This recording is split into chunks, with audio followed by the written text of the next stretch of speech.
Dominant Protector. Credit to the author. 1221-30. Ang mga pangalan po na nandito ay galing sa mga name generator.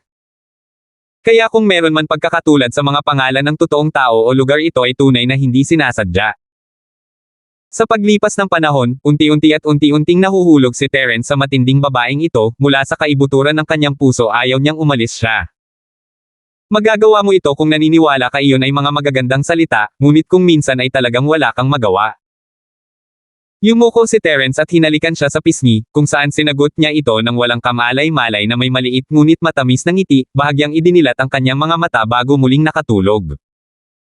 Iniwan siya ni Terence, at kinuha ang kanyang telepono sa tabi ng kama. Gusto niyang makita kung ano pa ang mga hiling niya, kailangan niyang tulungan siyang matupad hanggat maaari. Pagkatapos ng lahat, ang pangyayaring ito ay nagpaalala sa kanya na si Trixie ay talagang wala ng mahabang panahon. Kailangan niyang ihanda ang mga bagay na pupunta sa alinmang paraan. Habang naghahanap siya ng paraan para pagalingin si Trixie, kailangan niyang subukan at pasayahin siya. Kahit na hindi ito maaaring pagalingin, maaari niyang hayaan siyang mamuhay ng buo bago siya pumanaw. Binuksan niya ang dokumento mula noon, hinanap ang file, Himi Wishes, at tahimik itong binuksan. Medyo immoral ang pagsilip sa kanyang telepono, ngunit walang oras para sa mga etikal na tanong na ito. Maganda ang intensyon ni Terence, gusto niyang maunawaan ang mga gusto nito, at tulungan siyang maisakatuparan ang mga iyon. Sa ngayon, maliban sa pagtutulak sa malaking superstar na si Zyrene, na katawa-tawa at hindi praktikal, natupad na ni Terence ang iba pang mga pangarap. Ang hiling sa superstar. Hindi niya madala si Trixie sa Zyrene na iyon para mag-3P, di ba? Kailangan niyang sumuko, ang pag-iisip tungkol dito ay katawa-tawa. Hinanap niya ang iba pang mga hiling, mula sa kung saan siya tumigil. Pagkatapos ng superstar wish ay isang mas praktikal na isa. Kailan gagawa ng bagong konsyerto si Zyrene, gusto kong makita ito. Ang sarap sana kung makakasama ko ang aking kasintahan at matalik na kaibigan, at pagkatapos ay maaari tayong kumuha ng group picture. Ang hiling ay may 2 tala sa ilalim nito. Ang unang tala ay mula sa mahigit 1 taon na ang nakalipas, pumunta sa Iron Lake para magpa-body check-up dahil may konsyerto doon si Zyrene. Sayang, asar na asar ako. Ang pangalawang tala ay mula sa ilang araw na nakalipas, best friend, check. Boyfriend, check. Ngayon si Zyrene na ang natira. Medyo natahimik si Terence habang binabasa ang mga salita. Pero hindi ba pwedeng mag-concert na lang si Zyrene sa Starfield? Kung kailangan niya, marahil ay maaari niyang makuha si Fatty Boy na gumawa ng isang sponsorship. Oo, maaaring posible iyon. Matapos maalala ang hiling na iyon sa kanyang puso, bumalik siya sa iba pang hiling. Sana kapag namatay ako, sina Terence, Josephine, Cheryl, Yasi, at tatay ko ay wala sa tabi ko, para mamatay akong mag-isa, at pagkatapos ay hindi sila malungkot. Namumula ang mukha ni Terence habang tinitingnan ang petsa, ito ang araw bago bukas. Nakaramdam ng emosyonal si Terence, tila naramdaman ni Trixie na malapit na siya sa dulo ng linya. Marahil ay masama na ang kanyang pakiramdam, ngunit hindi niya sinabi kahit kanino at nanatili sa bahay ng mag-isa. Kung hindi ito natuklasan ni Thomas ng nagkataon, talagang namatay na si Trixie. Bumantong hininga si Terence. Trixie. Kung mamamatay ka talaga ng ganun-ganun lang, gaano kalaki ang kasalanan ko sa akin? Umiling si Terence. Pumunta siya sa susunod na hiling. Pero, yun lang. Yung kanina, yung huli. Tila wala pang ibang pangarap si Trixie. Kaya, ang natitirang hiling ay ang Zyrene Miles concert na iyon, kasama ang 3 wish na iyon. Pinatay ni Terence ang telepono at maingat na ibinalik. Bumangon siya para tingnan si Josephine. Paglabas sa sala, tahimik na naglakad si Terence papunta kay Josephine. Siya ay sobrang tahimik, walang kahit isang langit-ngit mula sa kanyang mga yapot, ngunit parang sila ay espiritual na konektado. Si Josephine ay nagising. Si Terence ay isang taong may espesyal na pagsasanay, nakagawa pa siya ng mga assassinations. Ang kanyang mga yapot ay hindi dapat nakilala ng isang karaniwang tao. Ngunit ang mga mata ni Josephine ay nagising, malabo habang nakatingin kay Terence. Anong problema? Umaga na ba? Hindi, matulog ka na lang. I just came to check up on you. Mapait na ngumiti si Terence. Hindi niya akalain na naging pervert siya, hindi ba? Oh. Ang pagbabago sa kapaligiran ay nangangailangan ng ilang oras upang masanay. Sa palagay ko, tamad na nag-inat si Josephine. Kamusta si Trixie? Natutulog ba siya? Oo. Natutulog siya? Tumango si Terence, bilasan mo at matulog ka na rin. Babalik ako. Huwag. Huwag kang pumunta, samahan mo ako saglit. Tumawag si Josephine pagkatapos ng ilang pag-aatubili.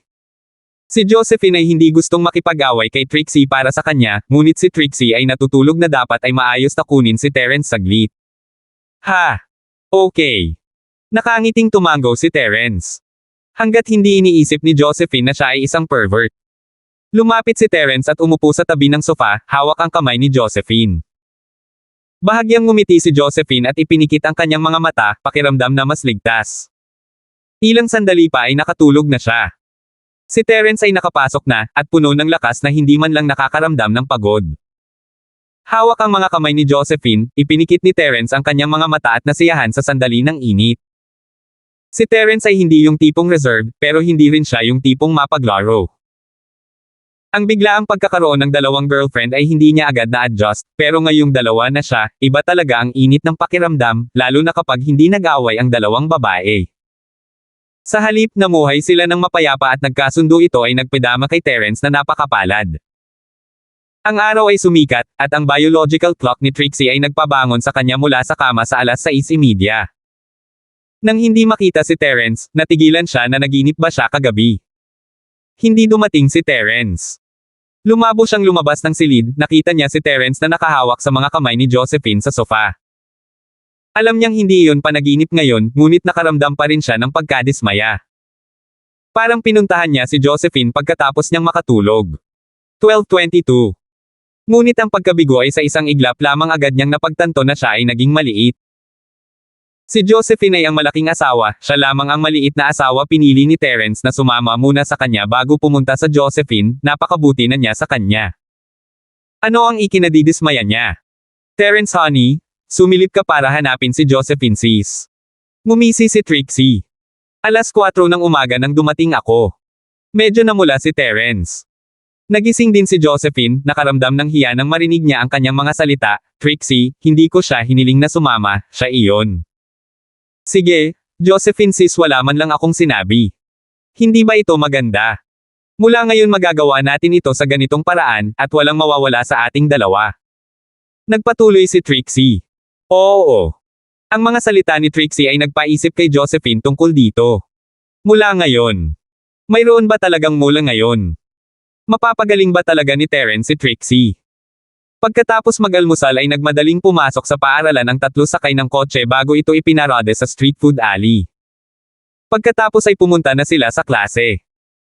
Isang abalang buhay ang nasa 12 baitang, at nang dumating si Terence sa paaralan, naroon na sina Miss at Yasi, nag-aaral sa kanilang mga upuan. Tumango si Cheryl sa kanila nang makitang pumasok sina Terence at Trixie, hindi gaanong nagsasalita. Maaari nilang pag-usapan ito kapag nasa mas pribadong lokasyon sila. Si Jacob ay nasa sabik ngayon, gayunpaman, boss, sis-in-law, magandang umaga. Magandang umaga. Nakangiting tinanggap ni Trixie ang titulo. Siguradong mamumula si Josephine dahil palaging ginagamit ni Jacob ang pangalan ni Josephine kapag maraming tao. Bakit ka excited ngayong araw? Kumunat ang noo ni Terence. Hindi ba gumaling si Jorelyn? Syempre masaya ako. Ngumisi si Jacob, pagkatapos, dinala ko pa siya para makilala ang mga magulang ko, natutuwa sila. Hindi ba't napakahusay? Ngayon ang iyong relasyon ay naayos na. Tumango si Terence. Oo, salamat sa iyo, boss. Kung hindi dahil sa iyo, wala ako sa kinatatayuan ko ngayon. Nagpapasalamat na tumango si Jacob. Jeez, may sasabihin ka ba o wala? Umirap si Terence, kung hindi, pumunta ka at mag-aral. Kakausapin sana ni Terence si Trixie tungkol kay Zyrene, at ngayon ay narito si Jacob na nagyayakapan. Ako, ginagawa ko. Hininaan ni Jacob ang kanyang boses, boss, hulaan mo kung sino ang tumawag sa akin kahapon. WHO. Kumunat ang noo ni Terence, hindi iniisip na gagawa si Jacob ng ganitong uri ng hulaan kung sino, magsalita. Harry. Sabi ni Jacob. Siya. Bakit siya tumawag? Medyo nagulat si Terence, sa wakas hindi na kaya ni House Kang na magkasama. Gusto nilang magbenta muli ng impormasyon si Jacob. Gusto niyang bigyan ko siya ng ilang insider information. Sinabi ni Jacob, napakaraming tanong niya sa akin kahapon, ngunit ang pangunahing bagay ay tungkol sa mga channel para sa mga materyales na ginamit ng kumpanya ng Miracle Dr. Larkin. At saka, sinubukan pa niyang magtanong sa paikot-ikot na paraan kung binago namin ang recipe ng gamot sa pinsala. Oh! Tapos anong sabi mo? Hindi inisip ni Terence na si Harry ang nasa kanya, nalaman niyang may mali. Sa lahat ng mamahaling gamit sa Golden Injury na gamot ng Housekang, lalo na't palagi silang mababa ang supply at mataas ang presyo, inaasahan ang kanyang pagtatanong. Ito ang dahilan kung bakit laging sold out ang Housekang. Hindi dahil sinusubukan ni Housekang na gumawa ng ilang diskarte sa marketing, kulang lang sila ng sapat na supply ng kanilang mga sangkap para sa mas maraming produksyon. Wala akong sinabi, syempre, sabi ko vice chairman lang ako, in charge of selling, while Fatty Boy was in charge of production and Professor Larkins was doing the research and monitoring, so wala akong alam, ngiti ni Jacob. Maganda. Ngunit kung humingi siya muli ng impormasyon at nag-aalok ng pera, hindi na kailangang tanggihan siya, ngumiti si Terence. Syempre, hindi ko tatanggihan ang pagbibigay niya sa akin ng pera ng libre. Tumango si Jacob, tama, sinabi ko sa kanya na ako ang namamahala sa pagbebenta, at tinanong ni Harry ang tungkol sa presyo ng dati naming pabrika. Mukhang sinusubukan niyang bumili ng malaking kargamento. Malaking kargamento. Huminto si Terence. Oo, maaaring iniisip nilang bilhin ang aming mga produkto at baguhin ang mga label bago ito ibenta. Sabi ni Jacob. Posible, ngunit titingnan natin. Kung gusto nilang bilhin ito ay multa, ngunit hindi natin maibibigay sa kanila ang presyo ng dating pabrika. Hayaan silang gawin ito sa kanilang sarili, casual na sabi ni Terence. Kung talagang gagawin ito ng Housekang, magre-resulta ito sa kanilang pagkawasak sa tamang oras ng paglalantad ng katotohanan ito, talagang mababagsak ang pangalan ni Housekang kapag sinubukan nilang ibenta ang naripak na gamot. Si Terence ay hindi naniniwala na ang Miracle Dr. Kang ay magiging kasing tanga na gagawa ng isang bagay na ganoon. Okay. Kung may ibang plano itong Harry, sasabihin ko agad sa iyo. Tumango si Jacob. Tumalikod si Harry, pumasok na ang guro ng physics at naghahanda na para magsimula ng klase, kaya ipinagpaliban ni Terence ang pag-uusap tungkol sa superstar na si Zyrene at nagsimulang mag-focus. Si Trixie, sa kabilang banda, ay tila nasiyahan sa kanyang oras sa klase kasama si Terence. Mga kapitbahay na mesa, magkasintahan. Ito ay isang uri ng kaaya-ayang paraan ng pamumuhay at itinuring na ito ang kanyang pinakamagandang alaala, ayaw niyang makaligtaan ang kanyang mga huling sandali. Sa tanghali, pumunta lahat sina Terence, Trixie, Josephine, Cheryl, at Yasi sa ikalawang palapag ng cafeteria. Maraming tao sa ibaba, at hindi sila makakain doon na lahat ay nagchichismisan. Natural na alam ng manager ng kantin kung sino si Cheryl, kaya nakakuha siya ng kwarto sa ikalawang palapag matapos itong hilingin, at naging private room ito ni Cheryl araw-araw. Si Cheryl ay hindi isang taong gumamit ng kanyang katayuan ng ganito, ngunit para kay Trixie, kailangan niyang gamitin ang pribilehiyong ito. Kung hindi, sa pagkakaroon ni Terence ng isang malaking asawa sa kanyang kaliwa at isang maliit na asawa sa kanyang kanan, kasama sina Yasi at Cheryl mismo. Ano iyon, kahit na. Ano kaya ang sasabihin ng mga tao? Trixie, okay na ba ang pakiramdam mo? Nag-alala kaming may sakit kahapon nang mabalitaan namin na nahimatay ka, umarte si Cheryl na parang hindi pa rin niya alam na si Trixie ay namamatay. Wala pang pagkakataon sina Terence at Josephine na sabihin sa kanila. Ayos lang. Umiling si Trixie, baka medyo anemic lang ako. 12:23. Nagkatinginan sina Terence at Josephine. Ang mga salita ni Trixie ay maliwanag na nangangahulugang ayaw pa niyang malaman nina Cheryl at Yasi, kaya tumahimik sila. Alam din ito nina Cheryl at Yasi, kaya nakipag-act sila kay Trixie. I see. As long as you're okay, tumango si Cheryl, then you should eat some veggies na nakakatulong sa pagpapakapal ng dugo. Oo. Huwag na nating pag-usapan ito, iba na ang pag-uusapan natin. Hindi nais ni Trixie na ang paksa ay tungkol sa kanyang karamdaman, ito ay magdudulot sa kanya ng kalungkutan. Noong nasa klase sila, nagpadala na si Terence ng mga text sa tatlong babae, na sinasabi sa kanila ang hiling ni Trixie. At kaya binago ni Cheryl ang paksa sa superstar na si Zyrene. Narinig ko na may bagong kanta si Zyrene. Casual na sabi ni Cheryl. Oh, sa tingin ko ay ipinakilala ito kahapon ng channel ng musika, sabi ni Yasi pagkatapos ng ilang pag-iisip. Talaga. Hindi ko narinig, wala akong oras na tumingin sa TV kahapon, lumingon si Josephine kay Trixie. Oh, Trixie, gusto mo si Zyrene? Ako. Punong-puno ng enerhiya si Trixie nang ibahin nila ang paksa. I'm a fan of hers, I got all her albums. Talaga. Fan din kami ni Yasi. Masayang sinabi ni Cheryl, sumali ka na ba sa fan group niya noon? Hindi, ang mga aktibidad ng fan group ay nasa mga pangunahing lungsod, wala dito kaya sayang ang pera, umiling si Trixie. Totoo yan, si Zyrene ay hindi nagkaroon ng anumang mga kaganapan o konsyerto sa Starfield. Nakakahiya. Tumango si Josephine. Oo, hindi pa ako nagkaroon ng pagkakataong makita ang kanyang konsyerto, nabigo na sabi ni Trixie. Siguro maaari tayong pumunta sa lungsod kung saan gaganapin ang kanyang susunod na konsyerto. Dahil maaari na tayong sumakay ng eroplano ngayon, mungkahi ni Cheryl. Nako, ituturing namin ito bilang isang paglalakbay. Hayaan mong sumama sa amin si Shield bro. Dagdag ni Yasi. Yun nga.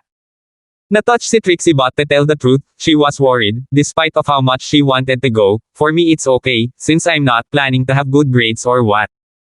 But you guys have to study, no? Malapit na ang exams. May katuturan ng pag-aalala ni Trixie. Hindi niya alam kung gaano pa siya katagal mabubuhay, kaya wala siyang pakialam kung makapasok siya sa kolehiyo o hindi. Si Josephine, Cheryl, at Yasi, sa kabilang banda, ay mga masisipag na estudyante, halatang gusto nilang makarating sa isang magandang kolehiyo, kaya hindi ba niya sila masisira kung lahat sila ay pupunta para sa isang konsyerto sa oras na ito. Nako, ang kaunting takdang aralin na iyon ay hindi gaanong para sa Genius Shoe Plus, kailangan mong mag-ipon ng pag-aaral araw-araw, huwag magmadali. Casual na sinabi ni Yasi, tama, Cheryl. Oo. Mapait na ngumiti si Cheryl. Kung talagang hindi sapat ang kanyang mga marka, palagi niyang magagamit ang mga koneksyon ng kanyang ama, at hindi iyon isang mahirap na bagay kung isasaalang-alang ang kayamanan at kapangyarihan ni House Charlton.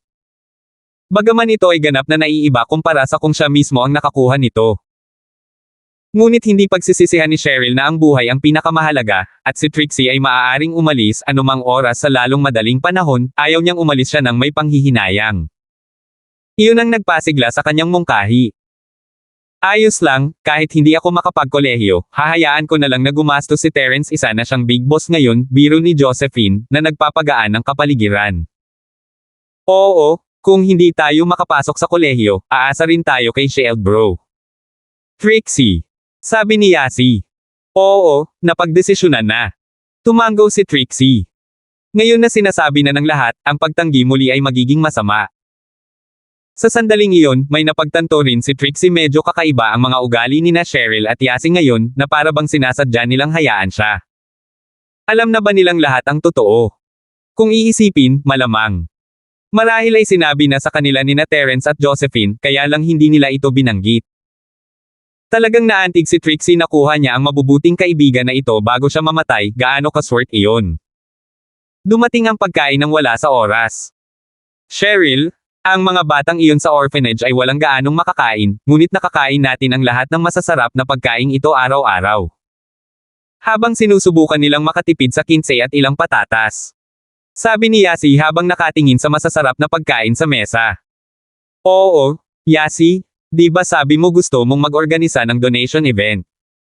Kamusta? Inalagaan din ni Cheryl ang mga bata sa ampunan. Ano ito tungkol sa isang orphanage? Si Josephine at Trixie ay wala kahapon, kaya hindi nila alam. Well, nagpasya si Terence na ikwento na lang sa kanila ang buong kwento, mula nang magpahiram si Galton ng pera kay Akira. Walang mga tagalabas dito, kaya hindi nagpigil si Terence, sinabi sa kanila kung paano niya nakilala si Akira. Oh! Hindi masyadong sigurado sina Cheryl at Yasi tungkol kay Akira, ngunit pagkatapos marinig ang mga salita ni Terence, pareho silang natigilan tulad ni na Josephine at Trixie. Siguradong mahirap para sa kanya na pamahalaan ang orphanage na tumatakbo sa paligid ng ganoon. Maaaring siya ay isang magnanakaw, ngunit siya ay mas mahusay kaysa sa mga ginoo na nakasot. Napabuntong hininga si Cheryl. Oo, ang damn fox na si Amara, sinaktan pa niya si Akira. Ano kaya ang gagawin ng mga bata sa orphanage kung hindi niya nakilala si Shield bro para iligtas siya? Galit na sabi ni Yasi. Hindi mo rin masasabi iyan normal lang at makatwiran para kay Amara na makahuli ng magnanakaw. Magaling lang magnanakaw ang isang ito, patas na sabi ni Josephine. Josephine sis, bakit ang uto-uto mo? Tinutulungan mo ang malabog na fox na iyon. Dapat mong malaman na siya ang iyong karibal sa pag-ibig. Nagpapanik na sabi ni Yasi. Ha! Karibal. Napakurap-kurap si Josephine paanong naging karibal niya si Amara ngayon. Gusto ni Amara si Shield bro. Tinulungan pa niya itong i-check out sa ospital. Matapang na inakusahan ni Yasi si Amara ng gawa, bagamat naisip din niya na totoo ito. 12:24. Ha! Nanlaki ang mga mata ni Josephine, namumula ang kanyang mukha siguradong matapang ang Yasi na ito, ano ang mga salitang lumalabas sa kanyang bibig. Yasi, ano ang sinasabi mo? Huwag kang magkalat ng maling impormasyon, malamang na hindi gagawin iyon ni Amara. Minsan ay napagkamalan ni Cheryl si Yasi, nang sumisipsip siya ng dugo para kay Terence sinabi ni Yasi na siya ay. At kaya, kung iisipin, ito, ang insidente ng Amara na ito ay maaaring hindi rin maintindihan. Dagdag pa, sa alam niya tungkol kay Terence, kahit na gusto ni Amara na gawin iyon, maaaring hindi ito hayaan ni Terence na mangyari. Hindi pa ganoon kalapit ang dalawa, at si Terence ay hindi nagmamadaling manligaw bakit siya mahuhulog doon. Kung si Josephine ang gumagawa niyan, baka maniwala si Cheryl, pero si Amara. Ito ay hindi malamang. Wala namang mga tagalabas dito, hindi mo kailangang matakot. Walang pakialam na sabi ni Yasi. Talaga. Ganyan ka-agresibo ang Amara song. Tanong ni Trixie. Siyempre hindi siya. Tinapik ni Terence ang maliit na noo ni Trixie na walang magawa, bakit ka naniniwala sa sinasabi ni Yasi? Bakit hindi niya magawa? Ako ang sikat na propeta Yasi, ang mga propesya na ginagawa ko talaga ay nagkakatoto. Matapang na sabi ni Yasi. Shoo, huwag kang manghula tungkol dyan. Umirap si Cheryl. Maaaring walang nangyayari ngayon sina Terence at Amara, ngunit sino ang nakakaalam kung gaano kalakas ang hulang ito? Og. Nilabas ni Yasi ang kanyang dila, napagtanto ang problema sa kanyang mga salita. Hindi ba't itinulak niya si Terence kay Amara? Sige, pag-usapan natin ang orphanage, ibinalik ni Terence ang paksa ang Yasi na ito ay nawawala na sa kamay. Kung noon pa man, hindi na sana masyado, pero ngayong nagkaroon na siya ng ganitong kakaiba, uri ng matalik na relasyon kay Amara. Kahit na medyo namula siya at medyo bumilis ang tibok ng puso niya nang magsalita si Yasi. Tama si Terence, pag-isipan natin ang donasyon, tumango si Cheryl, dahil sa mga gamit ni Trixie kahapon hindi ko tinawagan si tatay tatawag ako ngayon. Oo, sabihin mo muna kay Uncle Charlton. Tumango si Terence. Maaari siyang gumawa ng ilang mga kaayusan sa paaralan, makipag-usap kay Headmaster Doyle tungkol dito. Ito ay magiging mas malakas kaysa sa paggawa namin ng mag-isa. Inilabas ni Cheryl ang kanyang telepono at tinawagan ang numero ng telepono ni Pablo. Cheryl. Anong problema? Si Pablo ay tumitingin sa mga file nang biglang tumawag ang kanyang anak, na ikinagulat niya. Si Cheryl ay palaging isang medyo independenteng babae, at kung hindi ito isang bagay na malaki ay hindi niya ito karaniwang tatawagan. All this year sa Starfield High, tumatawag lang siya kapag may problema. Isa ito sa mga bagay na nagpaiba sa kanya sa ibang mga miss. Tay, may gusto sana akong hilingin sa iyo. Sabi ni Cheryl. Oh, may nangyari ba, anak ko? Ano ang kailangan mo ng tulong? Hindi inaasahan ni Pablo na makakarinig ng mga salitang tulad nito. Maliban sa oras na iyon na gusto niyang paalisin si Terence, si Cheryl ay hindi kailanman gumawa ng mga kahilingan tulad nito dati. Bueno, iniisip namin ni Yasi na gumawa ng isang kaganapan sa kawanggawa sa paaralan, na pinag-iisa ang lakas ng lahat ng mga mag-aaral na magabuloy ng pera sa isang ampunan, sabi ni Cheryl. Kaganapan ng donasyon para sa isang ampunan. Napakurap-kurap si Pablo, hindi masyadong nakapansin, anong orphan? Well dad, you see. Nagsimulang kausapin siya ni Cheryl tungkol sa mga bagay na nakita niya sa orphanage. Nakikita ko. Medyo na-touch si Pablo matapos marinig ang mga salitang, mukhang ayos na talaga ang isang donation event, sa sitwasyon ng pamumuhay ng mga batang iyon. Pero Cheryl, naisip mo ba na marami sa mga estudyante sa paaralan ay hindi masyadong mayaman, karamihan sa kanila ay may allowance lang mula sa kanilang mga pamilya kahit na mag-donate sila, hindi sila makakapagbigay ng sobra-sobra. Iniisip ko na ang lahat ay mula sa 100 paaralan, 100 o 100 lamang. Maliit para sa isang ampunan. Pero, kahit maliit lang, malaki ang maitutulong nito sa kanila. Naintindihan ni Cheryl na, mas mabuti pa kaysa mag-donate akong mag-isa, di ba? Well. Sige, gagamitin ko ang pangalan ni Headmaster Doyle para magpadala ng imbitasyon at mag-imbite ng ilan sa mga malalaking pangalan sa mas mataas na lipunan. Kung makapag-donate sila, makakakuha tayo ng malaking halaga para sa orphanage. Kung tutuusin, ang mga donasyon na nanggagaling sa kanila ay hindi kapareho ng isang nagmula sa mga estudyante. Oh! Lumiwanag ang mga mata ni Cheryl, siguradong nakatingin sa malayo ang kanyang ama dahil siya ang negosyante. Ang galing! Kung gayon, marami pang donasyon. Oo, kakausapin ko si Old Doyle tungkol dito, sabi ni Pablo. Tama, Cheryl, ayos lang ba si Terence? Napakurap si Cheryl, nakatingin kay Terence. Oo, ayos lang siya. Bakit? Mabuti hayaan siyang kunin ang telepono, mayroon akong sasabihin sa kanya, sabi ni Pablo. Si Pablo ay medyo composed laban sa dalawang Turner brothers kahapon, ngunit mayroon pa rin siyang bakas ng pag-aalala. Tutal, nasa bahay nila ang dalawang pies. Walang ibang nangyari pagkaalis ng Turner kahapon, at wala ring malaking paggalaw sa mga stock ng kanyang kumpanya. Malamang na naghahanap ng paraan si House Turner para makapaghiganti, at kailangan niyang bigyang pansin. Hanggat hindi nasugatan si Terence at nasa ospital, ligtas si House Charlton. Tito Charlton, ano ang kailangan mong pag-usapan sa akin? Kinuha ni Terence ang telepono. Terence, kamusta ka? Sabi mo busy ka kahapon, kaya maraming bagay ang hindi malinaw. Dumating ang magkakapatid na House Turner, sinabing may ilang Mr. Warrior na pumunta sa bahay ni Cheryl at binugbog ka hanggang sa mapunta ka sa ospital. Mr. Warrior. Ospital. Kumurap si Terence, pumunta muli sa iyo ang Turners. Tama, iyon ang nangyari. Medyo natarante si Pablo sa reaksyon ni Terence. Kalokohan lang ba ang mga Turner noon? Walang Mr. Warrior, at hindi nasaktan si Terence. Pero hindi naman ganoon kababa ang IQ nila, di ba? Bakit nila naiisip ang lahat ng mga random na bagay na ito nang wala saan? 12:25. Oh! Si Jimmy at Benny ay hindi na mapakali. Natigilan si Terence, pero wala talagang Mr. Warrior. Teka, hindi naman si Galton ang pinag-uusapan nila, di ba? Galton. Sino iyon? Tanong ni Pablo. Ito ay isang matandang kaibigan ko mula sa aking nayon, dumating siya na may dalang gamot. Sasabihin ko sa iyo ang tungkol sa nangyari kahapon. Sinabi sa kanya ni Terence kung paano pumunta si Galton sa Leon upang maghiganti, na ipinadala ang dalawa sa mga pay sa ospital. Kaya iyon ang dahilan. Kaya nilang pinuntahan ang napakalakas na si Galton sa iyong lugar, iniisip na hindi kanya kilala at sasaktan ka, kaya naman sila ay naging masigasig nang dumating sila. Naunawaan na ngayon ni Pablo, pero siguradong maganda ang mood nila matapos mawala ang kanilang mga practitioner, agad silang lumapit sa akin. Haha, marahil dahil hindi kanila magagawang banta sa sandaling pumutok ang balita tungkol sa pagpasok ng mga practitioner ng house pie sa ospital. Nakangiting sinuri ni Terence, kaya sila nagmamadali. Kung gayon, hindi ko na kailangang mag-alala. Ngunit ang kaibigan mong iyon ay siguradong malakas. Nabalitaan ko na ang mga pie master ay talagang makapangyarihan, at sila talaga ay dinala sa ospital. Kung malalaman ni House Turner na ang Galton na ito ay ang dati mong kaibigan, malamang na natarante sila. Tumawa si Pablo, inalis lahat ng kanyang pag-aalala.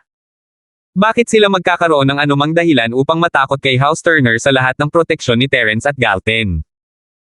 Maaaring ipadala na lang ni Galton ang dalawang pie na iyon pabalik sa ospital pagkatapos nilang lumabas.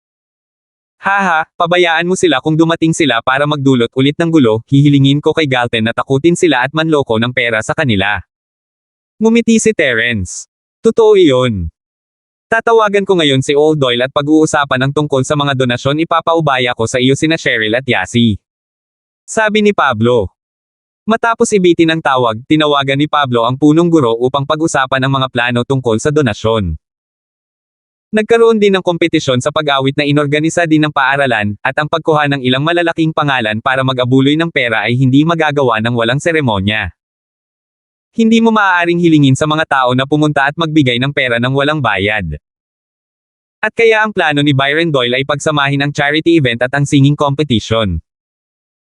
Maaari silang magkaroon ng ilang iba pang mga atraksyon at ayusin ang mga donasyon habang nagpapatuloy ang kompetisyon, hinahayaan ang malalaking pangalan na husgahan at piliin ang mananalo sa mga awit.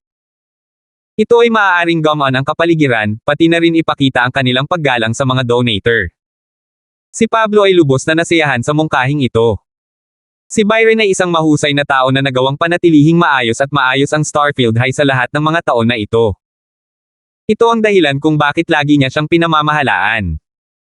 Kung hindi, kapag pinag-uusapan ng tungkol sa isang pribadong paaralan sa gitna ng Starfield, nangangailangan ito ng isang napakahusay na punong guro, kung hindi, ang mga pangalan ng ibang mga paaralan ay madaling malalampasan ang kanila. Ngunit ang pagkakaroon lamang ng kakayahan at walang pagpigil ay hindi rin sapat. Kung tatanggap siya ng suhol, bababa ang kalagayan ng paaralan. Kung ang principal ay kumuha ng pera at matako, hindi ba't ganoon din ang mga guro? Masisira ang buong paaralan. Ngunit si Byron ay isang makatarungang tao, at siya ay isang galing na tao. Ito ang dahilan kung bakit nagtiwala si Pablo sa kanya. Matapos mapagpasyahan ang mga bagay, tinipon ni Byron ang vice headmaster at ang dean na si Zillian Wang sa meeting room, tinatalakay ang charity event. Lumabas si Amara sa opisina ng direktor, ang kanyang mukha ay seryoso at ang kanyang mga kilay ay nakalock. Noong si Harold ang kapitan, hindi ganoon karaming bagay ang nangyayari.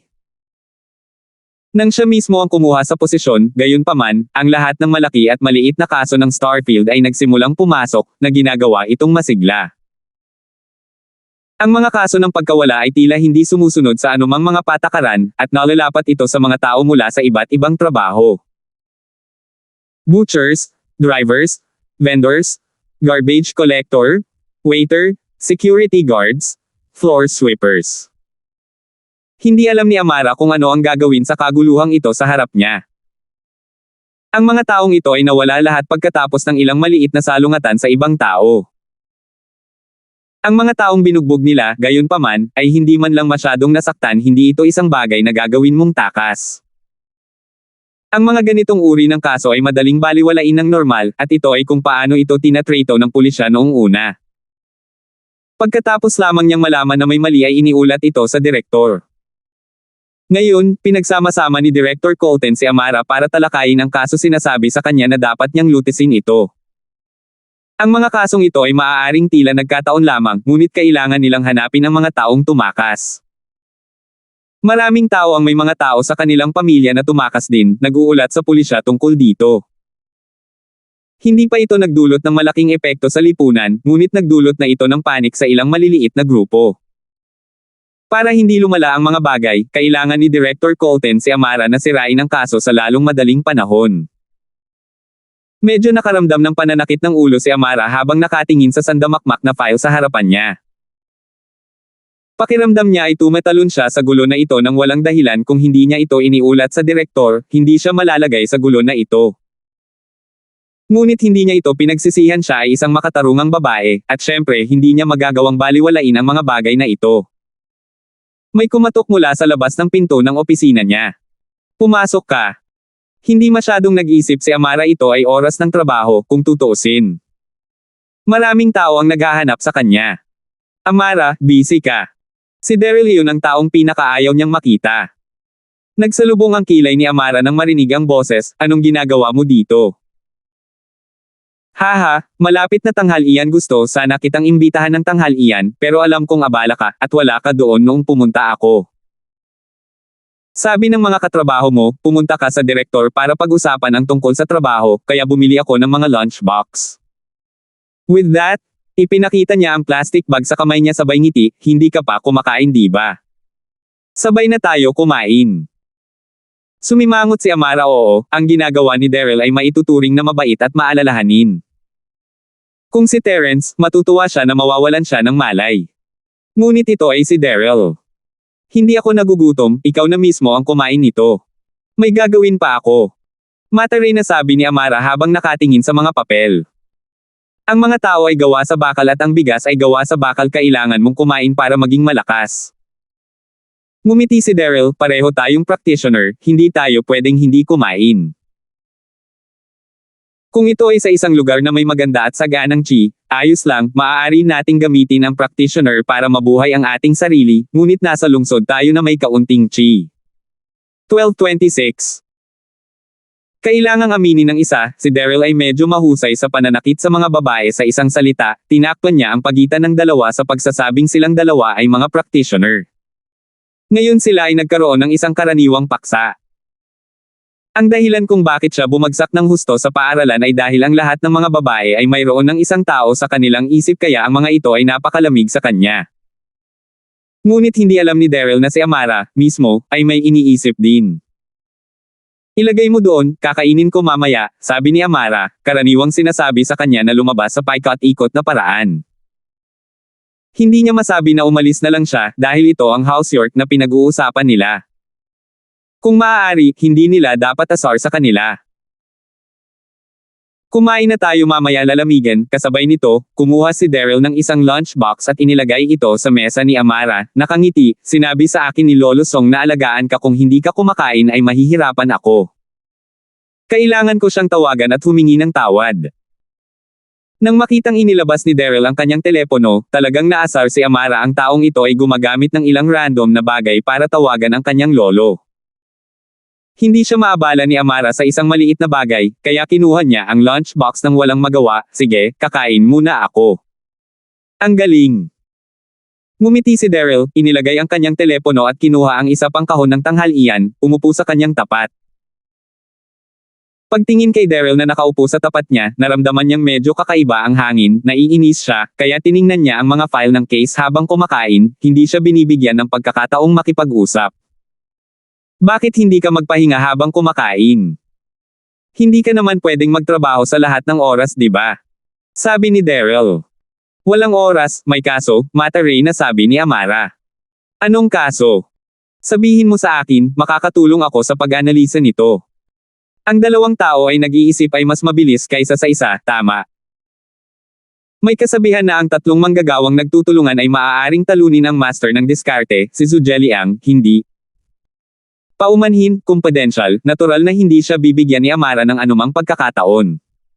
Iyon ay, hindi alam ni Daryl kung ano ang sasabihin, sa kabila ng pagkabalisa. Hindi niya kayang ipagpatuloy ang pagtatanong tungkol sa isang bagay na confidential. Matapos tapusin ang kahon ng tanghalian, itinabi ito ni Amara at sinimulang buksan muli ang kanyang mga file. Umupo si Daryl sa tapat niya ng kaunti pa, at naramdaman niyang walang nangyayari. Tumayo siya, dala ang kanyang mga lunchbox. Sige, Amara, magtrabaho ka muna, pupuntahan kita bukas. Wala ako dito bukas, pupunta sa Stonegate. Pupunta si Amara sa umaga at babalik ng maaga, ngunit nagpa siya na pumunta sa hapon upang maiwasan si Daryl pagkatapos ng kanyang sinabi. Kailangan niyang puntahan si Harold at hayaan itong tingnan ang mga kaso, tingnan kung anong mga ideya ang mayroon siya at pag-aralan ang mga ito ng magkasama. Hindi lamang siya ang kanyang tagapagturo, siya rin ang kanyang kapatid na lalaki, at ang vice-direktor ng pangunahing sangay ng kriminal na pulisya. Natural sa kanya na hanapin siya para sa mga isyu sa trabaho. Ito ay magmukhang medyo walang kakayahan, ngunit hindi niya ito pinansin. Siya ay isang taong pinalaki niya noong una, bakit nakakahiyang humingi ito sa kanya ng payo? Siya ay nasa Stonegate nitong nakaraan, na nakatalaga sa isang kaso doon. Kailangan niyang pumunta doon para sa kanya. Nakita ko, nagdadrive ka ba dyan? May kotse ako dito, pwede kitang sunduin, limited edition na Lamborghini. Sabi ni Daryl. May kotse ako, pupunta ako doon para magtrabaho, ano ang sundo mo sa akin? Hindi nakaimik si Amara, gusto nitong idiot na sumakay siya sa isang Lambo. Hindi ba sasabihin ng mga tao na siya ay tumatanggap ng suhol o corrupt? Nang makita ang direktang pagtanggi na iyon, walang pagpipilian si Daryl kundi umalis. Umiling lang si Amara nang umalis siya, siguradong nakakainis ang taong ito, inilabas pa ang pangalan ng lolo niya. Ano ang dapat niyang gawin kung araw-araw siyang pumupunta? Nagring ang telepono, ano number iyon? Akala niya si Daryl ang tumatawag, at ayaw niyang tawagan, pero paano kung hindi? Pagkatapos ng lahat, maraming hindi kilalang numero ang tumatawag sa kanya sa lahat ng oras, ang ilan ay may kinalaman sa kanyang mga kaso. Hello, ako si Amara. Pinulot ni Amara. Sis. Isang magandang boses ang narinig. Mira. Napahinto si Amara, ikaw ba? Akala ko hindi ka makakatawag kapag nasa espesyal na pagsasanay. Kapatid niya iyon, si Mirasol Song. Pumasok siya sa espesyal na pagsasanay ilang taon na ang nakararaan, at taon-taon lang siya makakatawag. Kung hindi, lahat ng ito ay katahimikan mula sa kanya. Ito ay isang kaaya-ayang sorpresa talaga. Hehe, sis, malapit na akong makalaya. Ika-4 na taon na ito ng pagsasanay, at natanggap ko na ang medalya ng kagitingan na may lipad na kulay. Masayang ngumiti si Mirasol. Binilang ni Amara ang oras sa kanyang mga daliri, lumipas na ang oras, tatapusin na ni Mirasol ang pagsasanay. Ang batang babaeng iyon na laging umiiyak mayroon na siyang medalya ng katapangan ngayon. Naging emosyonal si Amara. 4 na taon na ang nakalilipas, para hindi mahulog ang house song, nagpa siya si Lolo Song na ipadala si Mirasol sa pinakamalupit na training camp. Kung iisipin, ang umiiyak, mahinang kapatid na babae niya ngayon ang may hawak ng pinakamataas, pinarangalan na medalya. Binabati kita, Mira. Masayang sinabi ni Amara, kung gayon, ano ang iyong mga plano? Gusto mo bang magpatuloy sa pagsasanay doon o bumalik? Huwag mo muna akong pag-usapan, tinawagan ko si Lolo, may boyfriend ka daw ngayon, sis. Sabi ni Mirasol. Boyfriend. Nagdilim ang mukha ni Amara, yung Daryl ni House York ang tinutukoy mo, di ba? Hindi ko siya gusto. Hindi na kailangang itago ang kanyang nararamdaman sa harap ng kanyang kapatid. Ah, seryoso. Sis, I heard na Mystic mid-face pick na itong si Daryl, even half he's so young, he's a great candidate, she fits your criteria, too. Sabi nga ni Lolo, malakas ka na rin talaga, golden class late face pick, so di ba gusto mo ng boyfriend na mas malakas kaysa sayo? Natarante si Mirasol, mukhang hindi siya nagustuhan ng kapatid niya. 12:27. Ayoko pa rin sa kanya, ayaw kong makita siya. At saka, hindi lang siya ang master ng middle stage ng Mystic class. Ngumuso si Amara at sinabi. Oh, so you have a sweetheart. And this person is also very powerful, and is also a master. Sina Mirasol at Amara ay malapit na mula sa murang edad at ang kanilang mga damdamin ay konektado, kaya agad na naghinala si Mirasol sa sandaling ibuka ni Amara ang kanyang bibig. Well, hindi rin itinanggi ni Amara. Ang mga salitang ito ay hindi masabi kay Lolo pansamantala, ngunit maaari niyang sabihin ang mga ito sa kanyang kapatid. Napakahigpit din ng bibig ni Mirasol at ayaw kumalat. Hihi, so totoo. Natuwa si Mirasol, sabihin mo sa akin ang tungkol sa aking bayaw, gaano siya kalakas. Siya ba ay kasing lakas ng Daryl na iyon? Siya ay mas malakas kaysa sa kanya. Sa pag-iisip kay Terence, si Amara ay napuno ng kaligayahan, ano ba si Daryl? May kaunting lakas siya, at isa pa, sino ang nakakaalam kung gaano karaming milagrong gamot ang naiipon niya noon. Isa lang siyang playboy, tanga rin, walang pananagutan. Sandali, kailan pa nagkaroon ng napakaraming master mula sa nakababatang henerasyon? Kahit na hindi ako taga rito, ngunit sa tingin ko sa lahat ng mga mag-aaral mula sa mga aristokratikong pamilya, ang tanging makakalusot sa Mystic class ay ang mga mula sa pamilyang York, diba? Sa pagsasalita tungkol dito, biglang naging matamlay ang tono ni Mirasol. Wow sis, don't tell me my brother-in-law is someone from a hidden aristocratic family. Sa palagay ko ay hindi siya mula sa isang maharlikang pamilya. Naalala ni Amara ang sitwasyon ni Terence at itinanggi ang hula ni Mirasol.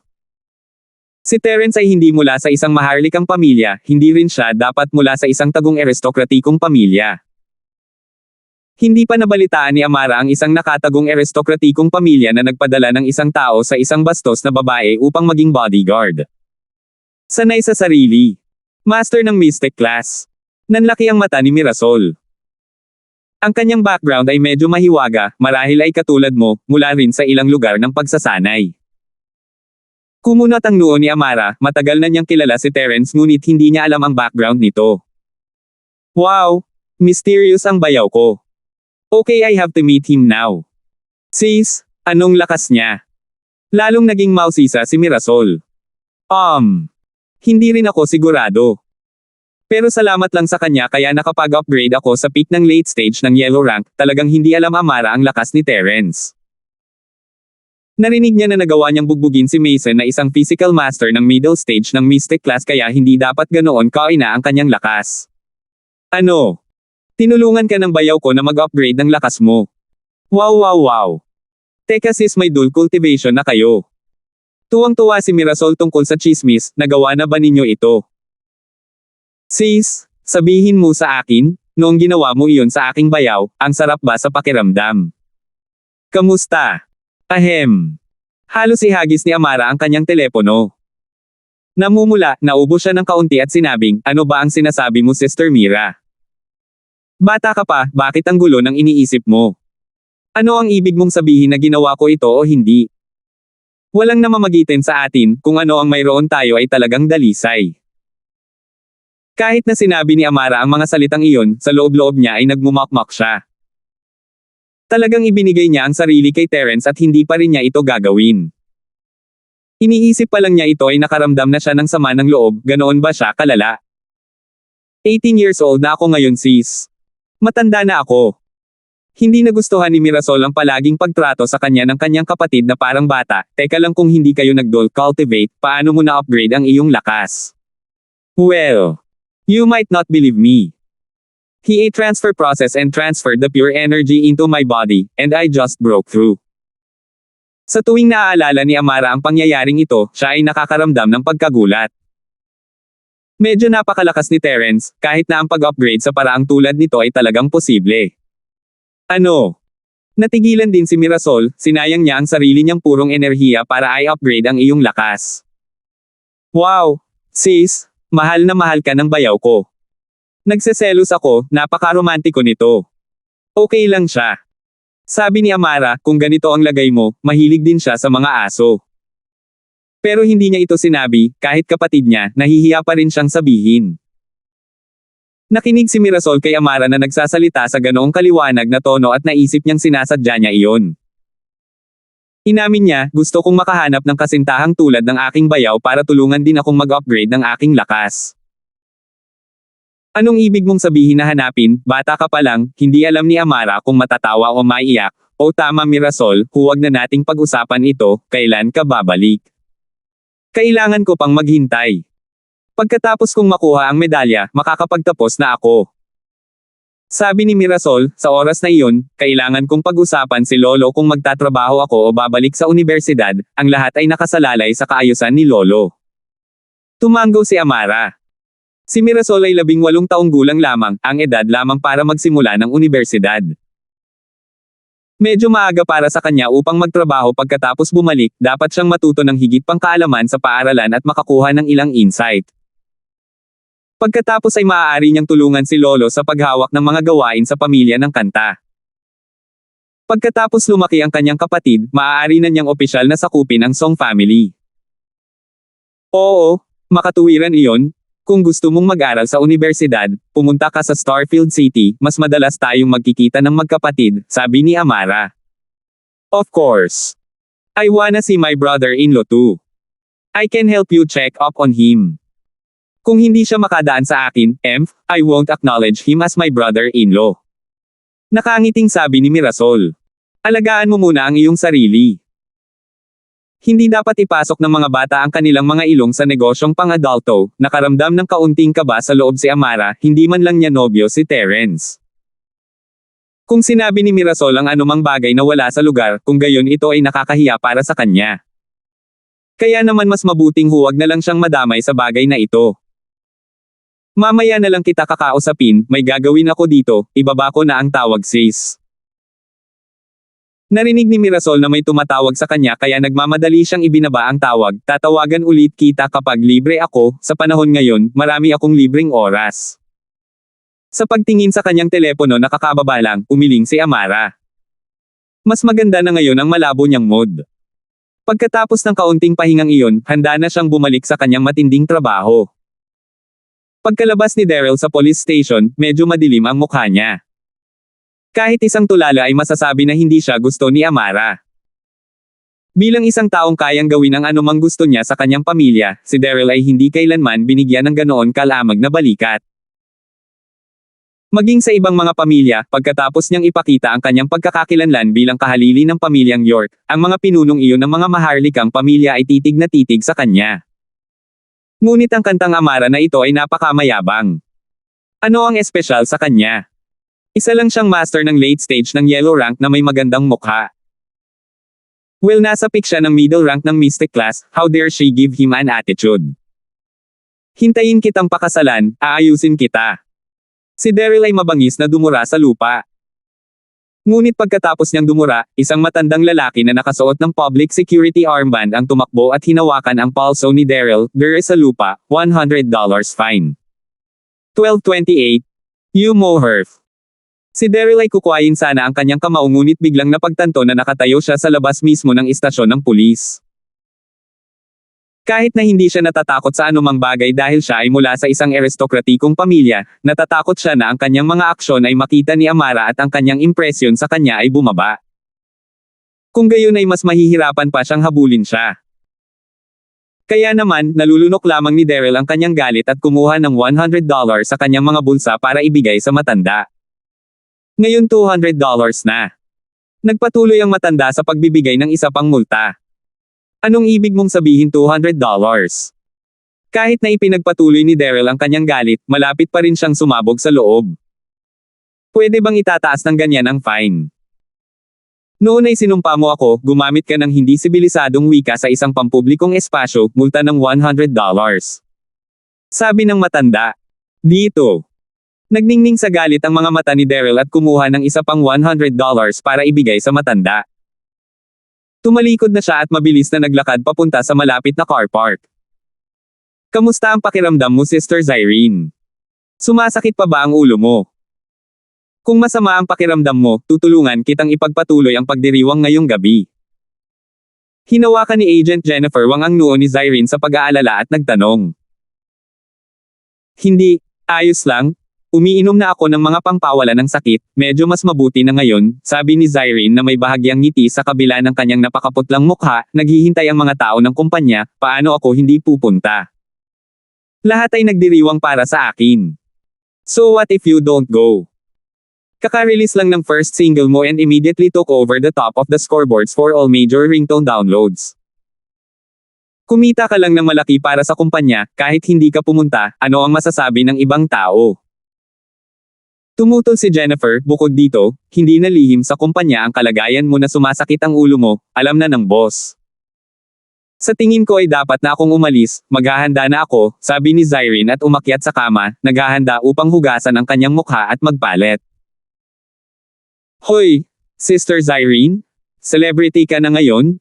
Minsan kailangan mong magpalabas, hindi mo na kailangang magtrabaho ng husto, walang magawang sabi ni Jennifer. Okay lang iyon, ito ay isang bagay na kinagigiliwan kong gawin, natural na kailangan kong magtrabaho ng husto, nakangiting sabi ni Zyrene. O tama, Sister Zyrene, may nakita akong balita sa internet tungkol sa isang sikat na doktor. Sinasabi nila na isa siyang milagrong doktor at napagaling ang maraming mahirap na kaso. Maraming sikat na sakit ang napagaling niya kaya ngayon, mataas ang tingin sa kanya ng lahat, biglang tinampol ni Jennifer ang kanyang noo, naalala ang mahalagang balitang ito. Oh, talaga. Ang balita mula sa online ay maaaring peke minsan. Hindi ba't maraming tao dyan na nag-aakusa sa akin na magulo ang aking pribadong buhay? Ngumiti si Zyrene, hindi niya talaga sineseryoso ang balita. Sister Zyrene, sa pagkakataong ito ay iba na, sabi ni Jennifer, ang pangalan ng taong ito ay Sumaowang, hiniling ko sa mga tao na magtanong tungkol dito. Talagang sikat siya sa Starfield City, talagang marami siyang nakikitungo sa mga public figure at pinagaling din sila. Nabalitaan ko na. Isa siyang master mula sa ilang malaking pamilya. Oh, mapapagaling niya ba talaga ang kalagayan ko? Matapos marinig si Jennifer na nagsasalita tungkol dito sa ganitong paraan, natukso rin si Zyrene. Napakayaman ng karanasan ni Jennifer sa lipunan at maaasahan sa paghawak ng trabaho. Kung wala siyang anumang karanasan sa paghusga ng mga sitwasyon kung gayon ay nalinlang na siya ng husto, at hindi na rin niya matutulungan si Zyrene ng matipid. Sa makatuwid, dahil nabanggit na ito ni Jennifer sa puntong ito, kung gayon ay tiyak na mayroong ilang antas ng katiyakan tungkol sa pagiging tunay para sa bagay na ito. Kaya naman sasabihin niya ito sa kanya. Ano man ang mangyari, walang masama kung subukan, sabi ni Jennifer, nakiusap na ako sa mga tao na magtanong tungkol dito nitong mga nakaraang araw. Kung ayos na ang lahat, aalis na tayo. Hanggat may pag-asa, susubukan natin ito. Kung hindi, hindi talaga magandang bagay para sa iyong kalagayan na magpatuloy na ganito. Ayos lang, paumanhin sa abala sa iyo Jennifer, tumango si Zyrene at ipinagkatiwala ang bagay na ito kay Jennifer. Ngayong gabi, umuwi si Trixie sakay ng kotse ni Terence, tulad ng dati niyang ginagawa. Parehong hindi umakyat sina Terence at Josephine. Pagkatapos ng lahat, si Terence ay nanatili doon kahapon kaya dapat siyang bumalik sa mansyon ng pamilya Charlton ngayong gabi. Para naman kay Josephine, kakalipat lang niya kahapon at hindi pa nagkakaroon ng pagkakataong manirahan doon. Natural, kailangan niyang bumalik at makita ito ngayon. Binuksan ni Trixie ang pinto gamit ang kanyang susi at naglakad papunta sa sala. Subalit biglang bumaril ang isang panyo at tinakpan ang kanyang bibig. Naalarma si Trixie at sinubukang magpumiglas at sumigaw, ngunit hindi man lang siya nakahinga at nahimatay. Ang panyo ay may ether na maaaring mabilis na mawala ng malay. Ang dosis ng ether ay hindi gaanong kaya bagamat mabilis na nahimatay si Trixie, mabilis din siyang nagising. Nang magising si Trixie, natagpuan niya ang kanyang sarili na nakatali ng lubad. Nakaupo siya sa sofa na hindi makagalaw, at sa tabi niya nakaupo ang isang kakaibang lalaki. Sino? Sino ka? Hindi malay na tanong ni Trixie. Gising ka na. Sumulyap ang lalaki kay Trixie, tumingin sa orasan sa kanyang relo at sinabi sa mapurol na tono, mas maaga kaysa sa inaasahan ko. Tulong. Biglang sumigaw si Trixie para humingi ng tulong dahil hindi niya kilala ang kakaibang lalaking ito at itinali siya nito, halatang may masamang intensyon ito. Narinig ng lalaki si Trixie na sumigaw para humingi ng tulong ngunit hindi siya napigilan. Tiningnan lang siya nito ng kakaiba at sinabing, sariling bahay mo yun, don't tell me na hindi mo alam. Tiningnan ko kanina, napaka-soundproof ng mansion na tinitirhan mo. And you hung a canopy in your room too, and stuck on wallpaper which added to the soundproofing effect. I'll use a cliché line to say this, will as much as you want yell sumisigaw. Si Trixie ay hindi tanga. Nipatikip siya ng bibig matapos marinig ang sinabi ng lalaki. Ang ginawa niya noon ay sa isang sandali lang ng desperasyon, ngayon na napagtanto niyang hindi uobra ang pagsigaw para humingi ng tulong, natural na hindi nagagawa ng walang magawa si Trixie.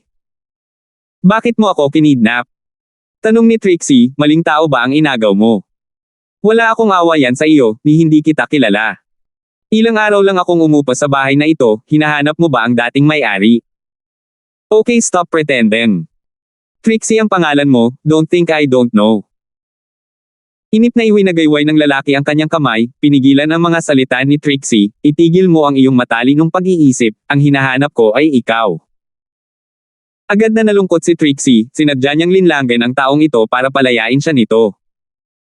Hindi niya inaasahan na makikilala siya nito at tatawagan ang kanyang pangalan. Lahat ng mga ideya niya na pinag-isipan niya noon ay hindi na magagamit, malinaw na may pakay ang taong ito sa pagpunta rito, hindi basta-bastang kidnapang. Dahil dito, medyo nalungkot si Trixie, sino ang nasaktan niya para magpadala sila ng isang tao na kumidnap sa kanya.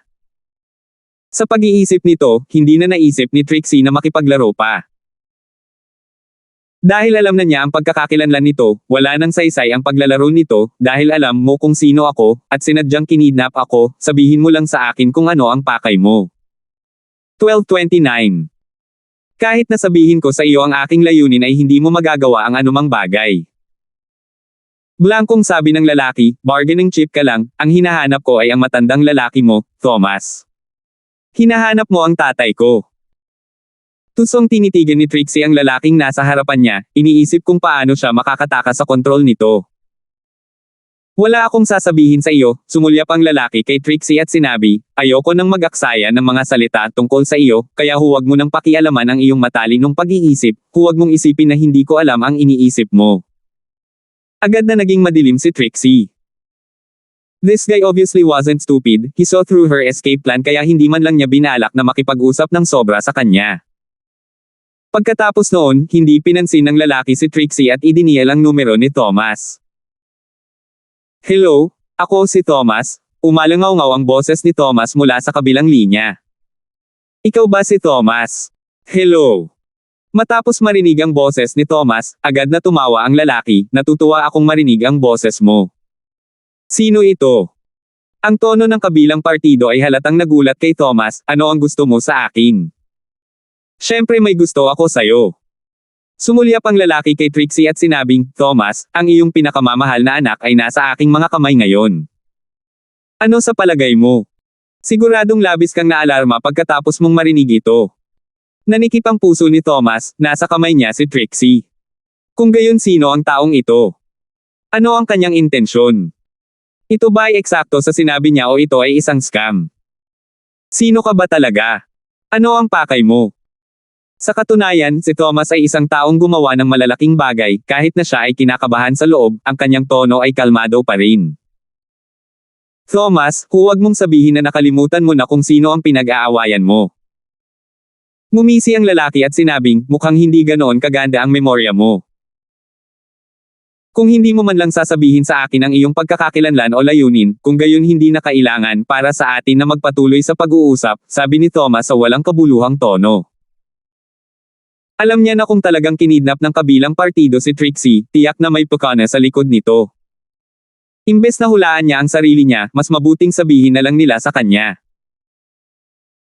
Walang paraan para manghula si Thomas nang walang ingat, ang bagay na ito ay may kinalaman din sa isang sistema ng paglilihim, kaya paano kung ang kabilang partido ay isang especially iyan na ipinadala upang sumilip sa mga sikreto. Sa makatuwid, sigurado si Thomas Fane na kung tumanggi siyang manghula, sasabihin sa kanya ng kabilang partido ang totoo. Oo nga, pagkatapos mag-alinlangan ang kabilang partido, medyo nabalisa ang boses nila, Thomas, kung maglakas loob kang ibaba ang tawag, mamamatay ang iyong anak. Sabihin mo sa akin ang iyong pakay, hindi mo na kailangang takutin ako. At saka, kung nasa iyong mga kamay nga ang aking anak o hindi ay ibang usapan. Habang nagsasalita siya, sumulyap si Thomas kay Jasper na nakatayo sa tabi niya. Agad namang napansin ni Jasper at mabilis na nag-utos sa technical staff na subaybayan ang posisyon ng speaker. Hehe, Thomas, ang layunin ko ay napakasimple, gamitin ang buhay ng iyong anak na babae upang ipagpalit ang kaligtasan ng aming pangalawang pinuno. Sinabi ng lalaki ang kanyang layunin, noong una ay gusto niyang pangunahan si Thomas at makakuha pa ng ilang impormasyon sa loob mula sa kanya. Gayunpaman, malinaw na hindi ganoon kadaling lokohin si Thomas, na sumire sa kanyang mga plano kaya kinailangan niyang magsalita ng totoo. Oh! Pangalawa sa pamamahala. Huminto si Thomas. Sa oras na ito ay ganap na niyang makumpirma ang pagkakakilanlan ng kabilang partido, someone under the red conch. Haha, mukhang hindi naman tanga si Mr. Fane. Tama ka, isa akong nasa ilalim ng red conch. Tumawa ang lalaki, ngayong alam mo na ang pagkatao ko, saka tayo magmadali, pumapayag ka ba sa kondisyon ko o hindi? Gusto mo bang palayain ko ang iyong pangalawang pinuno? Kumunat ang noo ni Thomas at nagtanong. Ang taong gusto ng lalaking ito, ay ang kalbong lalaki na inaresto ni na Terence at Trixie sa underground race course. Ang Red Conch ay isang pang-internasyonal na organisasyong kriminal, at dahil inaresto ni Thomas ang pangalawang pinuno, paano niya ito pakakawala ng ganoon lang?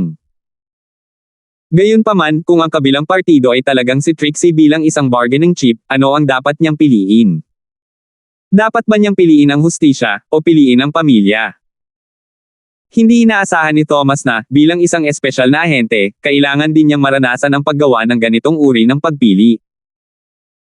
Ang sandaling ito ay ang unang pagkakataon na nakaramdam siya ng pagkabalisa sa loob niya, kahit na siya ay tila napakatahimik sa labas. Oo, mukhang naiintindihan ni Mr. Fane ang ibig kong sabihin, sabi ng lalaki, kung ano ang pipiliin, depende ito sa kagustuhan ni Mr. Fane. 18 years old pa lang ang anak mo, di ba? Sa edad na kung saan siya ay kasing pinong bulaklak. Para mamatay na lang siya ng ganito, hindi ba't masyadong nakakalungkot? Paano ko malalaman kung nasa tabi mo talaga si Trixie? Napatingin si Thomas kay Jasper. Umiling si Jasper, halatang hindi pa niya nahahanap ang kabilang partido. Ang kabilang partido ay gumagamit ng numero ng telepono mula sa isang kumpanya ng telekomunikasyon sa ibang bansa, kailangan nating mag-crack ng ilang network routers. Mabilis na isinulat ni Jasper ang mga salitang ito sa isang blankong pahina at inilagay ito sa harap ni Thomas. Bahagyang tumango si Thomas, naiintindihan ang ibig sabihin ni Jasper. Gusto ni Jasper na ipagpatuloy niya ang pagtigil sa kabilang partido upang magkaroon ng mas maraming oras para sa mga teknikal na kawani. Haha, Thomas, huwag mong isipin na hindi ko alam kung ano ang sinusubukan mong gawin. Masungit na sinabi ng lalaki, gusto mo lang akong makausap ng kaunti para pigilan ako, di ba? At pagkatapos ay maaari mong ipahanap sa akin ang iyong mga manggagawa, tama ba ako o mali? Maaari mong isipin kung ano ang gusto mo, gusto ko lang kumpirmahin kung kasama mo ba talaga ang anak ko o hindi. Hindi inaasahan ni Thomas na ang kanyang diskarte ay makikita ng kabilang partido, ngunit kahit na ganoon, hindi ito inamin ni Thomas. Okay, pagkatapos ay iparinig ko sa iyo ang boses ng iyong anak para mapanatag ka rin. Pagkatapos ay maaari tayong magpasya tungkol sa deal na ito, walang pakialam na wika ng lalaki, at ngumiti kay Trixie, bata, magsabi ka ng isang bagay sa iyong daddy. Itinikom ni Trixie ang kanyang bibig, tumangging magsalita. Si Trixie ay nakikinig sa pag-uusap ng lalaki at ng kanyang ama, nang marinig niya na ang kanyang ama ay gustong ihinto ang oras para mahanap nila siya, nagsimula siyang mag-isip kung paano niya matutulungan ang kanyang ama na tumigil din ng ilang oras. Nang marinig niya na gusto ng lalaki na kausapin niya ang kanyang ama, agad na nakaisip ng ideya si Trixie. Kung itikom niya ang kanyang bibig, maaari siyang tumigil ng ilang oras at payagan ang kanyang ama na hanapin siya. Sa makatuwid, itinikom ni Trixie ang kanyang bibig at hindi nagsalita. Sa paggawa nito, hindi matukoy ng kanyang ama kung siya ay nasa kamay ng lalaki o hindi, at pagkatapos ay maaari siyang tumigil ng ilang oras. Ito lang ang tanging magagawa niya ngayon. Hindi alam ni Trixie kung nasaan siya, ito ay isang hindi pamilyar na lugar. Parang residential house pero walang ganoong kasangkapan ng sala, sofa lang. Hindi rin niya makita ang labas kung saan siya nakaupo, na naging dahilan upang hindi matukoy ni Trixie ang kanyang eksaktong lokasyon. 12:30. Sabi ko magkwento ka, ano iniisip mo? Nakita ng lalaki si Trixie na tumatangging magsalita at hinaampis siya. Gayunpaman, nanatiling tahimik si Trixie na parang hindi niya narinig na nagsalita ang lalaki. Little girl, gusto mo bang mamatay? Maniniwala ka ba sa akin kung sasabihin ko na huhugutin ko ang damit mo at sisirain kita hanggang sa mamatay ka? Nakita ng lalaki na ayaw magsalita ni Trixie, lalo siyang nagalit at nagbanta. Tahimik na itinikom ni Trixie ang kanyang mga ngipin. Naglalaro ka ba ng dialogue mag-isa? Si Thomas ay kalahating naniniwala sa sinabi ng lalaki at naisip na nasa kanyang mga kamay si Trixie, ngunit ngayon, nagsimula siyang magtanong dito. Naisip ni Thomas na kung siya ay talagang mula sa Redcon case, hindi siya magsisinungaling sa kanya na si Trixie ay nasa kanyang mga kamay dahil ito ay walang kabuluhan. Ngunit ngayon, tinanong ito ni Thomas. Kung nandoon talaga si Trixie, bakit siya tatahimik? Ang babaeng ito ay matalino. Alam niya kung paano bumili ng oras para sa iyo. Sa halip ay tumawa ang lalaki, pero ayos lang. Ay drag mo hanggat kaya mo. Thomas, nasa iyo na kung maniniwala ka o hindi. Pero alam mo ba kung bakit ang dami kong sinasabi gayong alam mo na kung nasaan ako? Alam mo ba kung bakit? Humph! Malamig na tumawa si Thomas. Hindi niya gusto ang pakiramdam na pinangungunahan ng ilong at nanunuya ng walang pakialam. Hindi niya sinabing alam niya, o sinabing hindi niya alam. Kung ayaw sabihin ng lalaki sa kanya, hindi na niya kailangang magtanong, kaya hindi ipinakita ni Thomas ang kanyang mga kamay. Haha, kahit hindi mo itanong, sasabihin ko sa iyo kung bakit. Tumawa ang lalaki, dahil hindi ako natatakot na malaman mo ang aking lokasyon. Masasabi ko sa iyo ng malinaw ang aking pagkakakilanlan. Isa akong Death Warrior na si Redcon Case. Alam mo kung ano ang ibig sabihin ng Death Warrior. Narinig ni Thomas ang mga salita ng lalaki at ang kanyang mukha ay nagbago ng husto. Siyempre alam niya ang ibig sabihin ng Death Warrior. Ang isang internasyonal na organisasyong kriminal tulad ng Redcon Case ay karaniwang nagsasanay ng ilang mga Death Warrior. Ang isang nakakatakot na grupo na tulad nito ay madalas na nagsasagawa ng mga misyon at mga assassination at mga Death Warrior ang darating sa oras na ito. Ang Death Warrior, tulad ng ipinahiwatig nito, ay ang mga mandirigmang iyon na hindi natatakot sa kamatayan. Ang mga taong ito ay sinanay para sa kanilang buhay bilang paghahanda para sa isang huling sandali. Marami sa kanila ang na-brainwash at handa silang mamatay para sa organisasyon nang hindi isinasaalang-alang ang kanilang sariling buhay. Ang ganitong uri ng tao ang pinakamahirap pakitunguhan. Mahuli man siya, wala silang makukuha sa kanya. Hindi mahalaga kung tanungin sila o nangako sa kanila ng kayamanan, wala silang pakialam at papatayin ang kanilang sarili kapag mayroon silang pagkakataon. Anong sabi mo? Sumikip ang puso ni Thomas. Hindi ito magtatapos ng maayos. Hindi mo ba naiintindihan ang ibig kong sabihin? Ang tanging layunin ko lang ay iligtas ang ating pangalawang pinuno. Hindi mahalaga kung mamatay ako o hindi. Ang pagligtas sa kanya ang tanging layunin ko para sa umiiral na. Hindi inisip ng lalaki na hindi nararapat ang kanyang mga salita ngunit inisip na natural lang, naglagay na ako ng mga detonator sa silid, maaari mo akong suluhin o patayin, ngunit ang mga bomba ay nakakabit sa aking katawan. Sa sandaling huminto ang aking puso sa pagtibok, ang remote ay tutunog. Sa tingin ko na ang mga bombang ito ay sapat na upang bombahin ang 20 palapag na gusaling ito. Sa oras na iyon, ang aking mga anak na babae, hindi lamang ang iyong mga residente ay masisira. Tiyak na sulit ang kamatayan. Ikaw, narinig ni Thomas ang mga salita ng lalaki, nagulat siya at nagalit. Hindi niya kinuwestiyon kung nagsisinungaling ang lalaki o hindi dahil ang Redcon case, mismo, ay isang nakakatakot na organisasyon. Death Warrior ang lalaking ito kaya malamang totoo ang sinabi niya. Ako, ano? Hindi ba masarap sa pakiramdam iyon? At isa pang babala para sa iyo, huwag mo akong subukang hulihin ng buhay. Sa sandaling mahuli mo ako, kakagatin ko ang isang kapsula ng lason sa aking bibig upang magpakamatay, at ang bomba ay sesibog pa rin. Babala ng lalaki. Hindi ka ba natatakot na ilikas ko muna ang mga tao sa gusali? Tumawa si Thomas, hindi ba bababa ang mga hostage mo? Oo, ayos lang. Maaari mong ilikas ang mga residente, ngunit naniniwala ako na gusto mo pa rin ang iyong anak na babae. Walang ingat na sagot ng lalaki, simple lang ang intensyon ko. Basta bitawan mo ang pangalawang pinuno ko, aalis na ako kapag natanggap ko na ang balitang ligtas na siya at hindi ko bombahin ang gusali. Kung hindi, alam mo na ang eksaktong mangyayari. Gulat na tinitigan ni Trixie ang lalaki dahil hindi niya inaasahan na ganito pala kalupit ang lalaking ito. Gaya ng inaasahan sa mga Death Warrior, binaliwala na niya ang buhay at kamatayan at isinakripisyo niya ang iba para makamit ang kanyang layunin. Nag-aalala si Trixie na ang mga inosenteng residente dito ay kaladkarin dito, ngunit siya ay nag-igting at nagdesisyon pagkatapos marinig ang pag-uusap ng kanyang ama at ng lalaki. Alam ni Trixie na magwawakas ang karera ng kanyang ama kapag nagpasya siyang bitawan ang pangalawang pinuno na namamahala sa Redcon case, baka siya ay parusuhan ng kanyang mga nakatataas. Bagamat nahuli siya ni Thomas, hindi siya maaaring ang pakakawalan siya. Ayaw niyang magkamali ang kanyang ama dahil dito. Siya ay isang matuwid na tao at isinuko ang maraming bagay para sa kanyang karera, paano siya hahayaan ni Trixie na mawala ng trabaho dahil sa kanya? Hindi siya mabubuhay ng matagal. Ang kanyang kondisyon ay naulit ng 2 beses at sa bawat pagkakataon ay mas malala. Nagsakripisyo si Terence ng isang malaking halaga ng purong enerhiya at dugo sa pagsisikap na iligtas siya, ngunit mas mapapabigat lang ito sa kanya kung kaladkarin niya ito. Mamamatay siya sa madaling panahon, kaya dapat niyang gawing mahalaga ang kanyang kamatayan.